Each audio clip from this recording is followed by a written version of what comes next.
Magandang araw! Japchae naman ang sinubukan kong lutuin para sa merienda namin ngayon. Mayroon ako ditong karning baka na hindi pa kakunatan yung karne. Pinagagayat ko nga lang yan ng ganyan kalilit at eto nga pala yung ipansasahog ko sa lulutuin kong japchae. Habang naggagayat ako dyan kanina, nagpakulo na ako ng tubig dito sa kawali at nung kumukulo na nga yan, bago ko naman nilagay itong glass noodles, hinayaan ko lang muna yan dyan hanggang sa lumambot nga yan at tinuloy ko na yung paggagayat ko dito ng mga ricado na gagamitin ko. Mayroon ako ditong 2 peraso ng bell pepper at pinagagayat ko nga lang pala yan ng ganyan kaliliit at medyo magastos nga lang yung pagluluto ng ganitong putahe pero gusto kong masubukan kung masarap ba yung lutong magagawa ko. Wala akong idea dati kung ano ang lasa ng japchae dahil wala namang nagluluto nun dito sa amin at mabuti na nga lang nung pumunta kami ng Manila dati at nag-samgyup kami merong japchae kaya nalaman ko kung anong lasa. Nung isang araw pa ako nakakapanood ng mga nagluluto ng ganito at talaga namang natatakam ako kaya magluluto rin ako ngayon. Hinango ko na rin kaagad tong glass noodles nung maluto na at hinugasan ko nga yan sa malamig na tubig para hindi na masobrahan pa ng luto. Nilagyan ko rin muna to ng sesame oil bago ko hinalo para hindi magdikit-dikit yung noodles.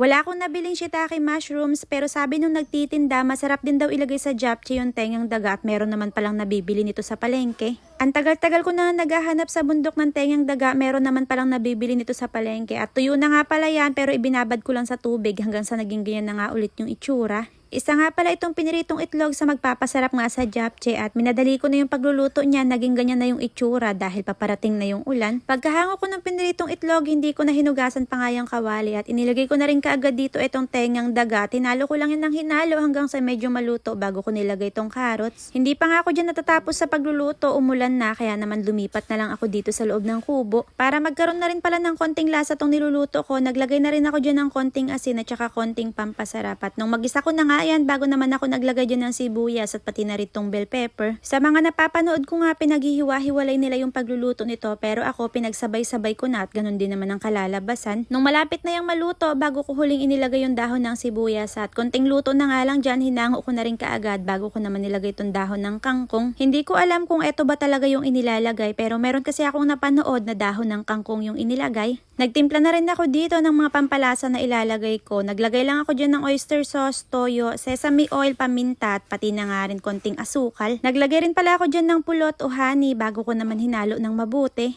Pagkaluto ng dahon ng kangkong, pinakahuli ko ditong iniluto etong ginayat kong karne ng baka kanina. Yung iba hindi na iniluluto pa nga yung pampalasa na inilalagay pero ako yung tinimpla kong pampalasa kanina, inilagay ko dito sa may karne ng baka at hindi ko na nga hinintay pa na matuyuan, hinango ko na rin kaagad. Ginayat ko rin lang pala ng medyo maliliit yung pinirito kong itlog kanina bago ko naman pinaghalo-halo na dito sa isang lagayan. Medyo mahirap nga tong haluin kung sandok yung gagamitin at medyo maliit na nga rin tong lagayan ko kaya ipinlastik ko na nga lang yung kamay ko dyan bago ko hinalo. Hinalo ko lang yan ng mabuti hanggang sa magkaroon na rin ng lasa tong mga glass noodles. At ang pinakauna ko nga dyan pinatikim etong asawa ko at ang sabi niya nga dyan masarap naman daw. Ewan ko na nga lang kung hindi pa ito sumarap sa dami ng sahog nito. Eto yung unang beses na nagluto ako ng ganito at nakatikim ng tengang daga na masarap pala yung lasa at masarap din yung pagkakaluto na nagawa ko. Hanggang dito na lang. Thank you for watching. Merienda po tayo.